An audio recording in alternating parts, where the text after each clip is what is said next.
Do you know what fear is? Do you know what is phobia? In this digital story, I'm going to explain about these two diseases as much as I can. What is fear and what is phobia? Fear is the feeling or condition of being afraid. It's a vital response to physical and emotional danger. Also, it's defined as an unpleasant, strong emotion caused by an awareness of danger. Phobia is an extreme fear of a particular thing or situation, especially one that cannot be reasonably explained. If you have phobia, you would probably realize that your fear is unreasonable, yet you still can't control your feelings. What causes fear and phobia? There are a lot of reasons that causes them. Some phobias are genetic and run in families. For example, twins who are raised separately in different locations may develop the same phobias. Another reason is life experience. Many phobias are based on real life events.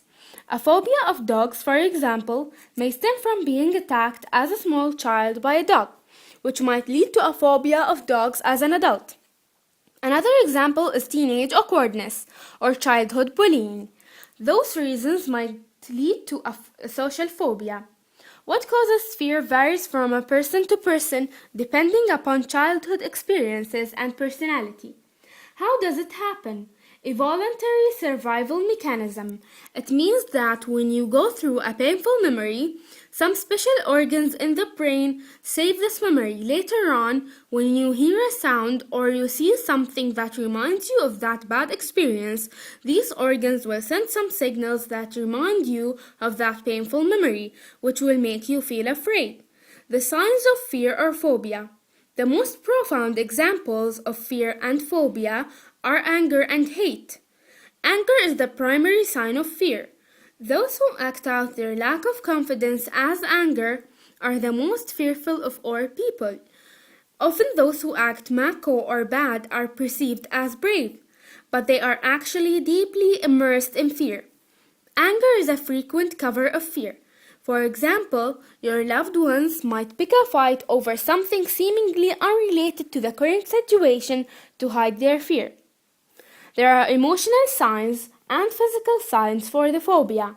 Some of the physical signs are difficulty in breathing, withdrawing or by cowering, shaking, crying, freezing in place, and running away are common symptoms of a phobia.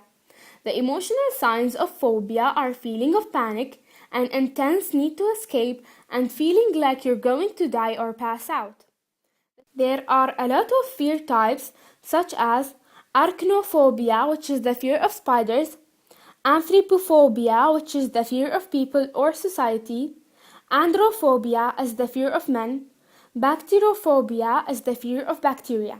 Fear of death. What causes fear of death is that you may fear the pain of death or the uncertainty of what or when will it be.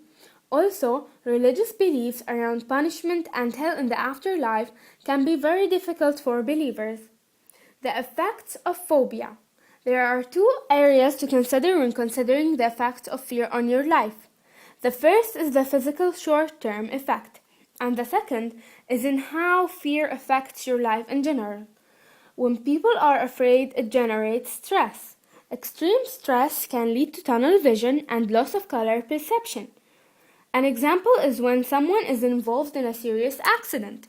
They will describe these effects like saying, "It was like everything was in slow motion," or "everything was in black and white." What they are describing are the effects of stress generated by fear. The long-term effect of fear is by practice. And what I mean is, when you practice baseball every day, you will be good at it. And if you practice carpentry each day, you are going to be a good carpenter. But if you practice fear or anger every day, you will become a fearful and angry person. When this behavior is practiced for so long that the person is unaware that they have a problem with fear and anger, it becomes their practiced behavior for dealing with any challenge. How to overcome fear and phobia.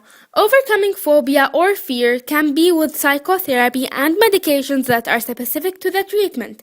It's better for the person that has fear or phobia to understand their condition before they treat it, so that they defeat their fear faster.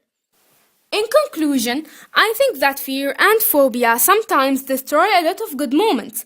I advise those who have these diseases to understand what they have and go to therapy. I hope that you found my digital story beneficial.